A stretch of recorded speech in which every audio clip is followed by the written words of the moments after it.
आज का हमारा टॉपिक रहेगा व्हीटस्टोन ब्रिज। व्हीटस्टोन उस पर्सन का नाम है जिसने ये डिवाइस डिज़ाइन किया था।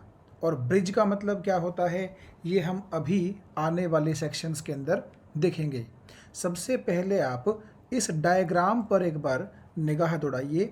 आप ये देख सकते हैं कि यहाँ ए, बी, सी और डी 4 पॉइंट्स हैं जिनके बीच में 4 रेजिस्टेंसेस जुड़े हुए हैं। पहला रेजिस्टेंस ए और बी के बीच में जुड़ा हुआ है जिसकी वैल्यू P है। दूसरा रेजिस्टेंस बी और सी के बीच में जुड़ा हुआ है जिसकी वैल्यू Q है। तीसरा रेजिस्टेंस ए और डी के बीच में जुड़ा हुआ है जिसकी वैल्यू R है। और चौथा रेजिस्टेंस डी और सी के बीच में जुड़ा हुआ है जिसकी वैल्यू S है। और ये हमें वैल्यू इसकी निकालनी है कि कितनी है। मतलब ये हमारा जो रेजिस्टेंस S है ये अननोन है। अब इसका क्या मतलब है, देखिए P, Q और R इन तीनों की वैल्यू हमें पता है। मान लीजिए हम बोल दें कि P की वैल्यू इतने ओहम है, Q की वैल्यू इतने ओहम है और R की वैल्यू इतना ओहम है। तो ये तीनों हमें नोन है। इन तीनों की हेल्प से हमने क्या करना है, इस चौथे रेजिस्टेंस यानी कि S की वैल्यू को निकालना है। यानी कि फ़िलहाल ये जो रेजिस्टेंस है इसकी वैल्यू हमने S मान ली है, लेकिन हमें S का पता नहीं है कि वो है कितना ओहम, वो हम निकालेंगे। और इसीलिए आप यहाँ पर देखिए मैंने क्या लिखा है कि ये S रेजिस्टेंस क्या है, एक अननोन रेजिस्टेंस है। तो बेसिकली हम ये बोल सकते हैं कि व्हीटस्टोन ब्रिज क्या है। व्हीटस्टोन नामक एक पर्सन के द्वारा डिज़ाइन किया गया एक ऐसा सर्किट अरेंजमेंट है जिसके अंदर 4 रजिस्टर्स होते हैं, जिनमें से 3 रजिस्टर्स का रेजिस्टेंस हमें मालूम होता है और चौथा जो अननोन रेजिस्टेंस होता है वो हमें फाइंड आउट करना होता है। बस हम इसी चीज़ को देखेंगे कि कैसे हम इसको फाइंड आउट कर सकते हैं। तो ये जो स्ट्रक्चर डिज़ाइन किया था 4 रेजिस्टेंसेस का, ये डिज़ाइन किया था व्हीटस्टोन ने। और इसको ब्रिज क्यों बोला जाता है, देखिए जिस तरह ब्रिज का मतलब है पुल, और जैसे आप ये मान लीजिए कि एक नदी के 2 किनारे हैं तो उनको पुल क्या करता है, जोड़ता है। सिमिलरली आप यहाँ देख सकते हैं ये जो पॉइंट बी है और जो पॉइंट डी है, इन दोनों को जोड़ने का काम इस गैल्वेनोमीटर ने किया है यहाँ पर। तो हमें ऐसा लग रहा है कि ये गैल्वेनोमीटर बी पॉइंट और डी पॉइंट के बीच में एक ब्रिज का काम कर रहा है, दोनों को जोड़ने का काम कर रहा है। तो अब हम थोड़ा सा मैथमेटिकल एनालिसिस की तरफ इस सर्किट के बारे में आगे बढ़ते हैं। आप अगर ध्यान से देखें, पॉइंट ए को मैंने एक बैटरी के पॉजिटिव टर्मिनल से जोड़ दिया है और पॉइंट सी को मैंने उसी बैटरी के, आप देख सकते हैं, नेगेटिव टर्मिनल के साथ जोड़ दिया है। और पॉइंट बी और पॉइंट डी के बीच में ये देखिए आप, मैंने जोड़ दिया है एक गैल्वेनोमीटर। और आप जानते हैं गैल्वेनोमीटर एक बहुत ही सेंसिटिव डिवाइस होता है जो अपने अंदर से पास होने वाले बेहद स्मॉल करंट को भी क्या कर सकता है, डिटेक्ट कर सकता है। तो अगर मैं ये मान लूँ कि ये पूरा सर्किट मेरा क्लोज है तो नेचुरली आपकी बैटरी के पॉजिटिव टर्मिनल से बाहर कुछ करंट निकलेगा जिसको मैं मान लेता हूँ I। तो ये करंट जब तक पॉइंट A पर पहुँचेगा तब तक तो ये I ही रहेगा, लेकिन आगे आप देख सकते हैं इसको 2 डायरेक्शंस में जाना है। कुछ करंट ऊपर चला जाएगा जिसको मैंने मान लिया I1 और कुछ करंट नीचे की तरफ आ जाएगा जिसको मैंने मान लिया I2।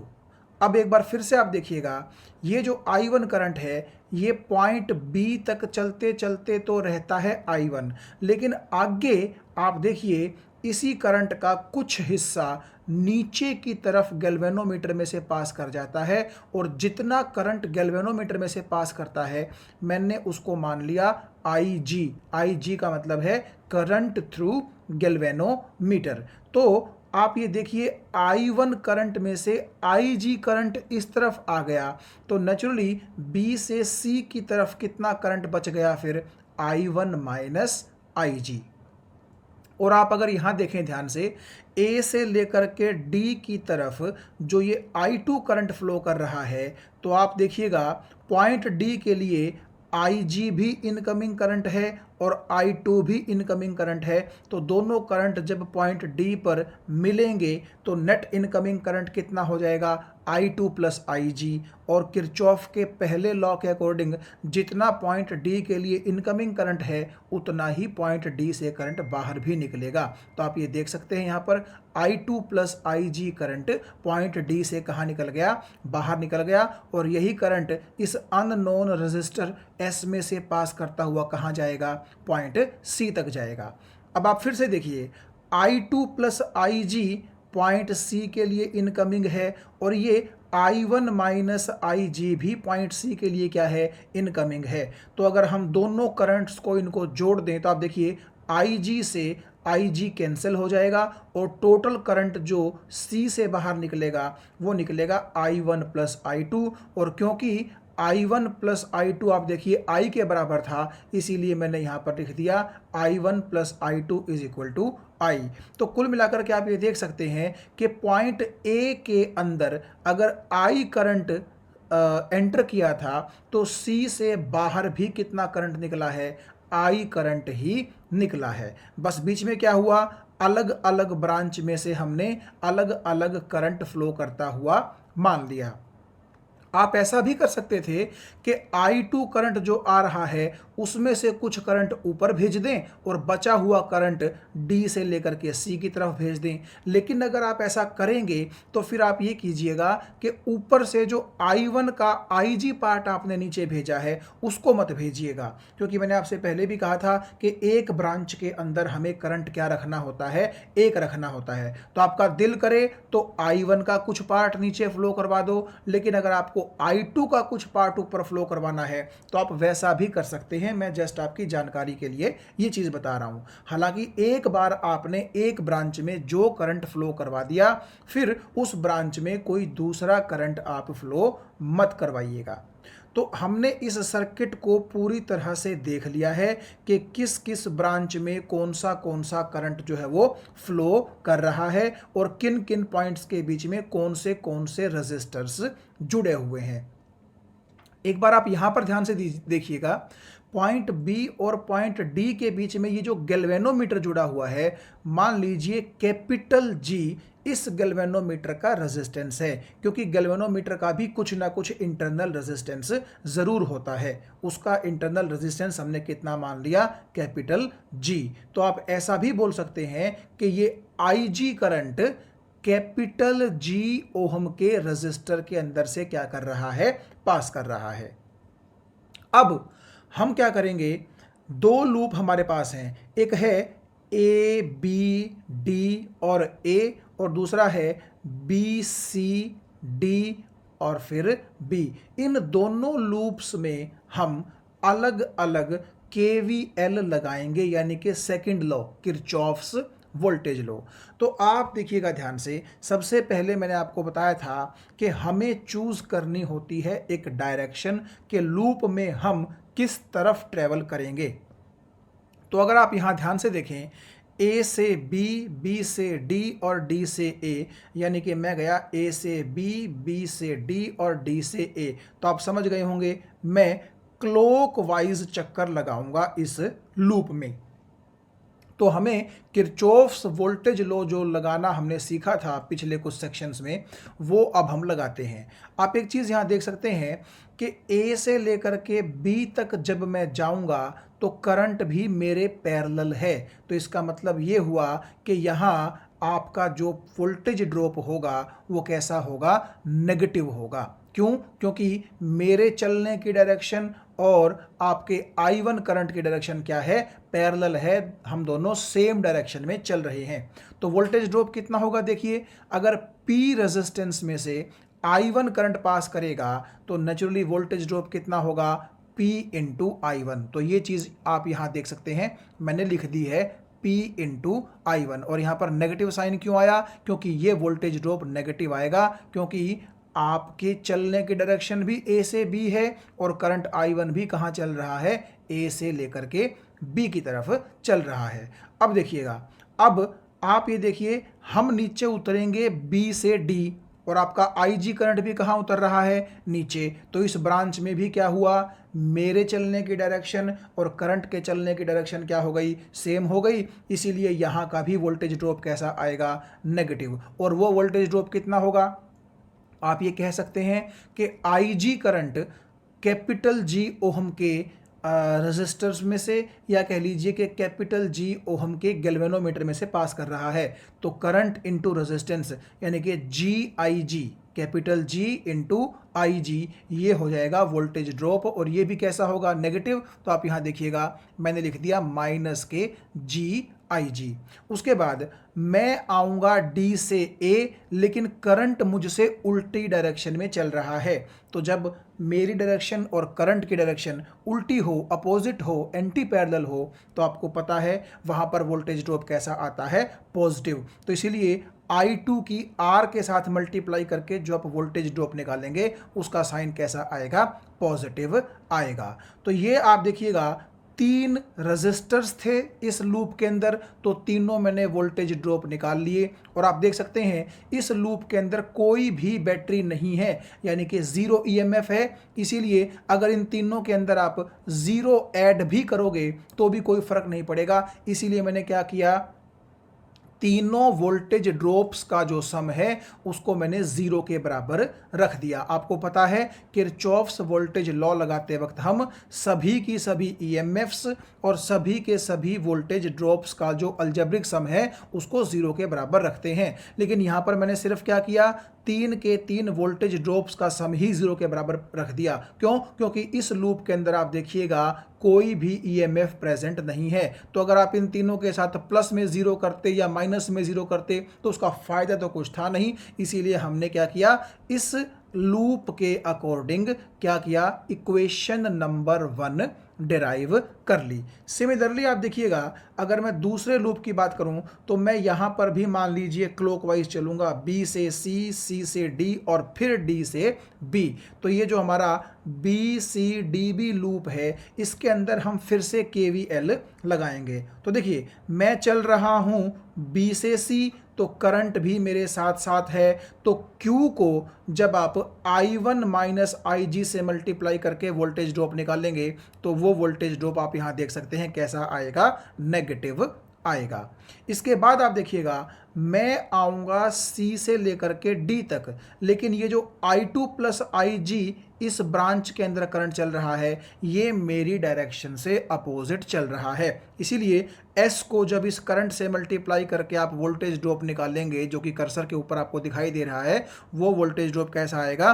पॉजिटिव। क्योंकि मेरी डायरेक्शन है C से लेकर के D की तरफ और करंट की डायरेक्शन है D से लेकर के C की तरफ। तो अपोजिट डायरेक्शन में वोल्टेज ड्रॉप कैसा आता है?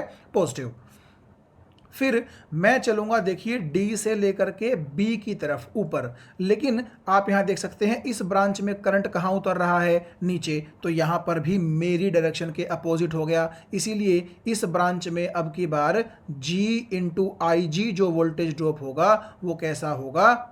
वो होगा पॉजिटिव। क्यों? क्योंकि मैं जा रहा था D से B ऊपर और करंट आ रहा था B से D नीचे, तो मेरे अपोजिट हो गया। इसीलिए GIG वोल्टेज ड्रॉप कैसा हो गया? पॉजिटिव हो गया। तो इस लूप से जहां पर अभी कर्सर है इक्वेशन 1 आ गई, और इस लूप से जहां अब कर्सर है हमारे पास इक्वेशन नंबर 2 आ गई। तो हमने दोनों लूप्स के अंदर KVL लगा करके क्या किया? 2 इक्वेशंस बना ली। अब देखिएगा, यहां ध्यान आप दो, ये है पॉइंट B और ये है पॉइंट D। अगर मैं ये कह दूं कि दोनों पॉइंट सेम पोटेंशियल पे हैं, मान लीजिए 1 मिनट के लिए मैं कह रहा हूं कि जितना पोटेंशियल B का है उतना ही पोटेंशियल D का है, तो नेचुरली दोनों के बीच में पोटेंशियल डिफरेंस 0 होगा। और अगर V 0 हो गया तो V is equal to IR के अकॉर्डिंग I भी 0 हो जाएगा।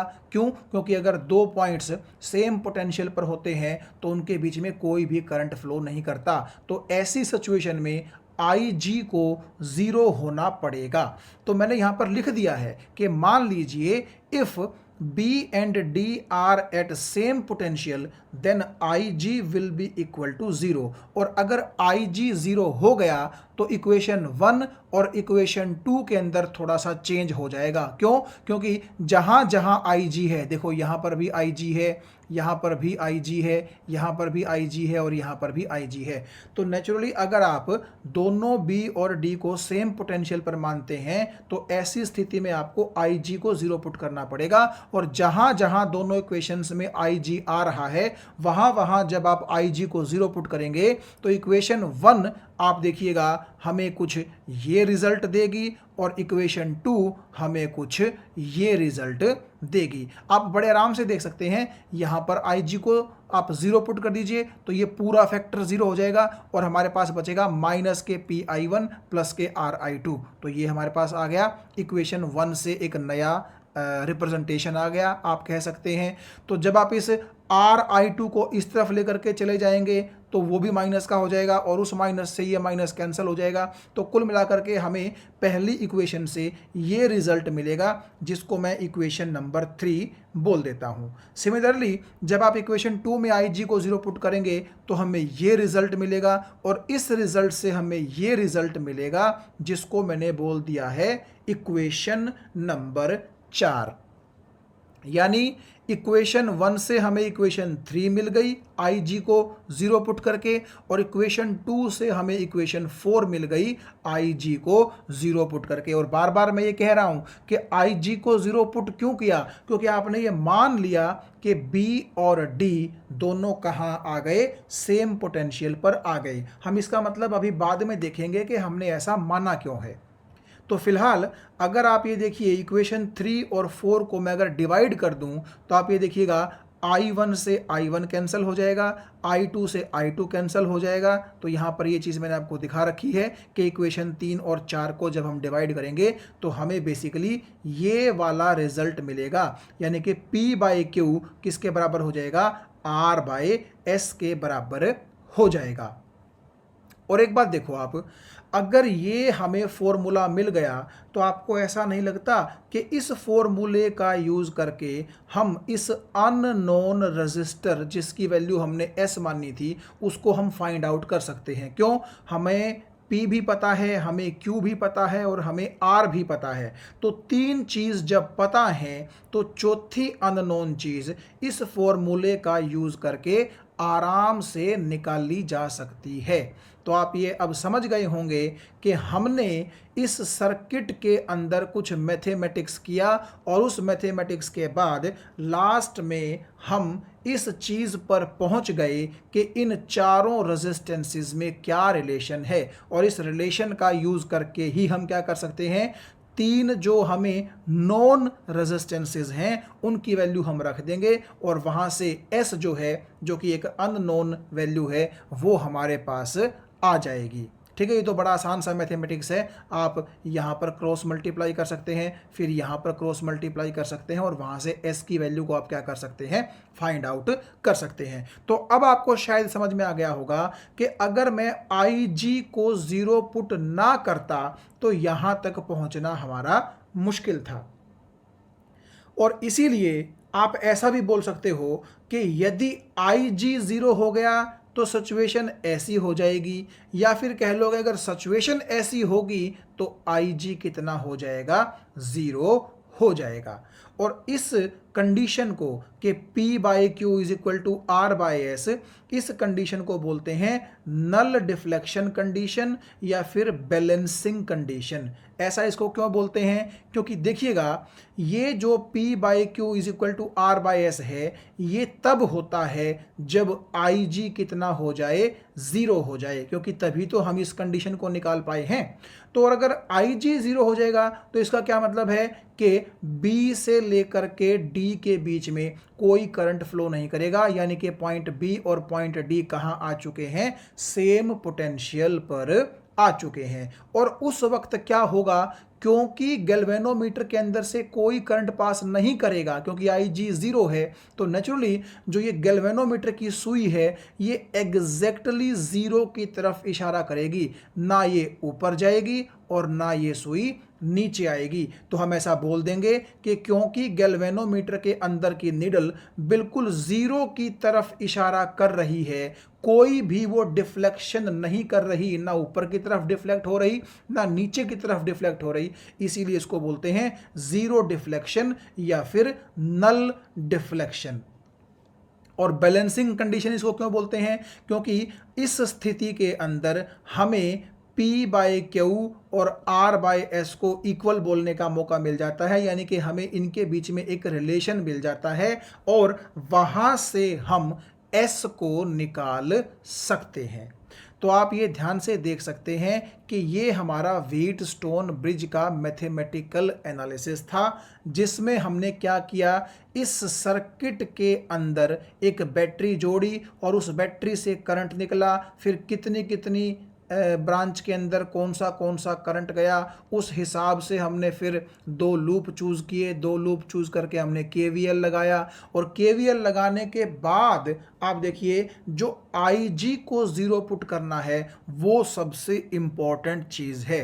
और एक बार फिर से देखिएगा इस चीज़ को आप कि IG आप 0 बोल रहे हैं, इसका मतलब है कि B और D कहाँ आ चुके हैं, सेम पोटेंशियल पर आ चुके हैं, यानी कि दोनों के बीच कोई करंट पास नहीं होगा, यानी गैल्वेनोमीटर कोई डिफ्लेक्शन शो नहीं करेगा, क्योंकि गैल्वेनोमीटर तो डिफ्लेक्शन तब शो करता है जब उसके अंदर से करंट पास कर रहा हो। यानी कि अगर करंट नीचे होगा तो मान लीजिए सुई नीचे आ जाएगी, और करंट अगर ऊपर जा रहा होता तो मान लीजिए सुई कहाँ चली जाती, ऊपर चली जाती, किसकी, गैल्वेनोमीटर की। लेकिन क्योंकि कोई करंट फ्लो ही नहीं कर रहा, इसलिए ना सुई ऊपर जाएगी ना नीचे जाएगी, यानी कि इसको हम क्या बोल देंगे, नल डिफ्लेक्शन, यानी कि जीरो डिफ्लेक्शन। और हम ऐसे में बोलेंगे कि हमारे व्हीटस्टोन ब्रिज के अंदर क्या आ गया है, एक बैलेंस आ गया है। और वो बैलेंस कैसा है, वो बैलेंस कुछ ऐसा है कि P/Q का रेशो किसके बराबर हो जाएगा, R/S के बराबर हो जाएगा। और यहां पर आपको 3 रेजिस्टेंसेस पता हैं, P, Q और R, और चौथा अननोन रेजिस्टेंस S आप इस इक्वेशन का यूज करके निकाल सकते हैं। तो आप ये बोलिएगा कि आप जब भी यहाँ पर नोट करेंगे कि गैल्वेनोमीटर के अंदर कोई डिफ्लेक्शन नहीं है, यानी कि नल डिफ्लेक्शन है, यानी कि जीरो डिफ्लेक्शन है, तो उस वक्त आप क्या बोल देंगे, आप बोल देंगे कि P का रेशो Q के साथ इज इक्वल टू R का रेशो S के साथ। यानी कि बेसिकली जब IG 0 होगा तभी ये कंडीशन वैलिड होगी, और तभी हम इस चीज़ के लिए एबल हो पाएंगे कि हम किसको फाइंड कर सकें, S को। तो आप कुल मिलाकर के ये सोच सकते हैं कि आपको करना क्या है, इस सर्किट को कुछ इस तरीके से एडजस्ट करना है कि गैल्वेनोमीटर के अंदर से पास होने वाला करंट क्या हो जाए, 0 हो जाए, यानी कि IG 0 हो जाए। क्यों, क्योंकि अगर ऐसा हो गया तो आपके B और D आ जाएंगे सेम पोटेंशियल पर, IG हो जाएगा 0, और उस कंडीशन में आपका ये वाला फॉर्मूला वैलिड हो जाएगा, और यहाँ से आप अननोन रेजिस्टेंस की वैल्यू क्या कर सकते हैं, फाइंड आउट कर सकते हैं। अब हमें ये जो मैंने कहा था कि कुछ अरेंजमेंट ऐसा करना होता है कि ये IG 0 हो जाए, ये अरेंजमेंट हम कैसे करेंगे, हम इसको देखेंगे आने वाले एक टॉपिक में, जिसका नाम है मीटर ब्रिज, जो कि व्हीटस्टोन ब्रिज के प्रिंसिपल पर ही क्या करता है, काम करता है। तो हम उसको थोड़ा सा डिटेल में पढ़ेंगे। तो अभी के लिए मैं आपको एक बार लास्ट में बता दूं कि आप जब ये देखें कि गैल्वेनोमीटर के अंदर कोई डिफ्लेक्शन नहीं है, तो आप ये कंडीशन वैलिड बोल सकते हैं, और यहाँ से आप 3 नॉन रेजिस्टेंसेस को पुट करके चौथे अननोन रेजिस्टेंस को निकाल सकते हैं।